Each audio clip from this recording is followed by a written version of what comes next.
I don't care. I mean, a couple of Maryland. I don't care. I mean, it's going to be nationwide. When? Sometime next week. I vote for. Thank you very much.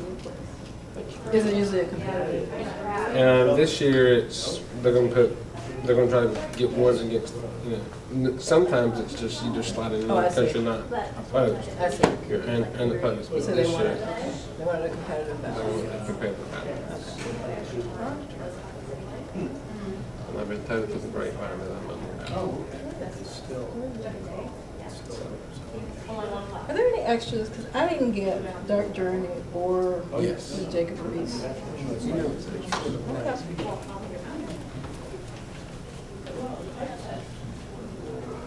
Are you leaving? There's your dog. Okay. Good luck. I'll see you guys. Wait, who's leaving? Me? Rob, I do have a question. Are you gone? Why? New York. No. Just, I decided to look for what. No. Okay, all right.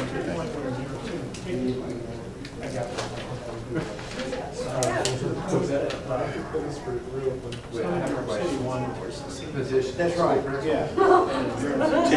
Oh. Partly, because I like it.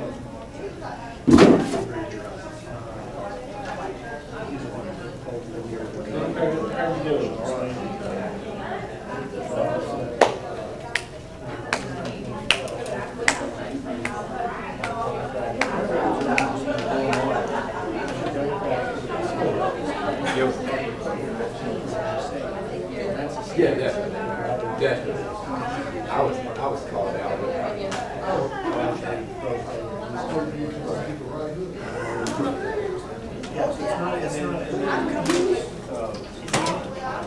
I didn't even notice that.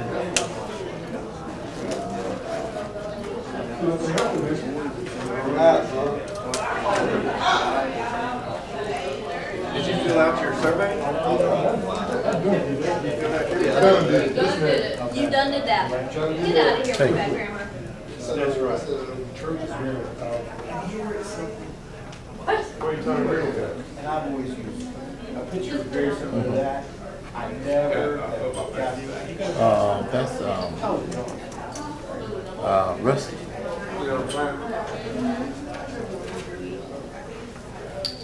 Okay. Tell him hold on now. Yeah, in fact. No, Scott, a little Rusty. Tell him up. Are you leaving too? Tell him I'll be here about 20 minutes. Right there. But how we gonna know it's gonna work? In the beginning, when Jenice said, so why do you love history? This is one of the things that I made. It's a dice.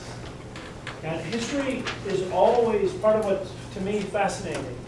It's an intersection of what historians call structure and agency. Structure, they refer to big forces. There are large forces which carry us along, that condition the way the world is, that dictate large institutions that have great deals of power, institutions with lots of inertia. There are certain things that simply are very unlikely to happen. Right?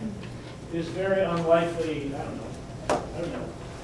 There have been societies in the past where they chopped the head of state's head off. It's very unlikely that that's going to happen in our society, right? So there are broad historical forces. Think, for example, about the United States fighting a war in Iraq right now, or in Afghanistan. How this has come to be. If you wanted to explain that as a historian, you have to take account of broad historical forces. There's oil there. We've developed an economy in this country that is highly dependent on sources of oil, for example. There's also always this human element, this powerful element of agency of individual people, of structure. Imagine, for example, to take an example, that one day in Boston, some enterprising airport security officer notices that 6 or 8 people have just gotten on planes all Saudi Arabian background, all bought first-class tickets, cross-country, one way, paid cash. None of them had any luggage. Everyone had box cutters in his hand luggage. And somebody says, you know, this looks a little funny to me.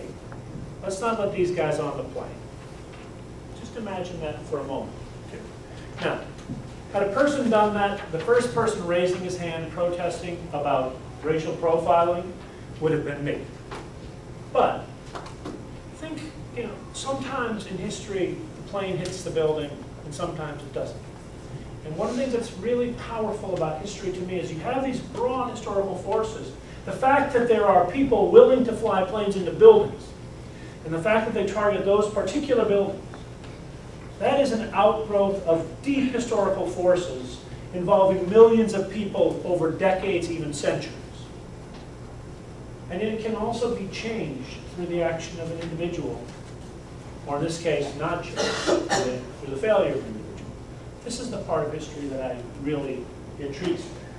It's that intersection that we're always working with. And to me, that's why it's always been fun to study and fun to teach. Because unlike social sciences, it's something where you can see that human element. And you can try to think yourself back into the experience of other people. And you can start getting your students to reflect in the process of reflecting on what they might have done in those circumstances. You can also then bring them back to think about the range of possibilities in their own world, in their own lives, in their own time. So I think we study the past because for the same reason that we travel. Why do you travel? You don't intend to go live in Paris. Why go visit? Because it enlarges our sense of human possibility. Because we see other places where they do things differently. And in the process of that, we come back and we see our own society in new ways. And we realize, hey, you know, we do things kind of weird here too. Things that we might otherwise have taken for granted. I think traveling in the past does the same thing. It enlarges our sense of human possibility. Those people, whether we're talking about people in 1865 or in France, are doing things that are recognizable to us. They're human. They have mothers. They die. They live in knowledge of their own mortality. They love their children. They have to put bread on their table. And yet in other ways, they live in very different worlds. The place where we are today, it was once widely believed that owning another human being as property was a perfectly legitimate thing, no different from owning a horse or a wagon. We don't believe that anymore. And part of, again, what we can do is in trying to imagine ourselves empathetically back into the lives of people in the past, we can come back and start reflecting on the boundaries of our own moral possibility. The other thing that I made here that I'm really quite proud of, in playing with Play-Doh, is a window. Because what we have when we look out at the past is we look through a variety of windows. These are our sources. And obviously, we are in the realm of metaphor here, right? But we don't get to have a time machine that takes us back into the past. We look out of windows and we see it. But those windows might face on that side of the building, so they allow us to see certain things, but those sources might not allow us to see other things. And like a window in an old house, the pane has become distorted. Certain things get magnified. Certain things get shrunken. Certain things get distorted. Sometimes the glass becomes highly reflective, so we see our own reflection in it as much as we see what we're looking at through it. So that's what we look at. We use sources. So what I want to try to do is show you just a few sources. Take a minute to think about them, to talk about them. And this is, as somebody was pointing out, that's Hattie McDaniel. This is the first African-American woman to win an Academy Award.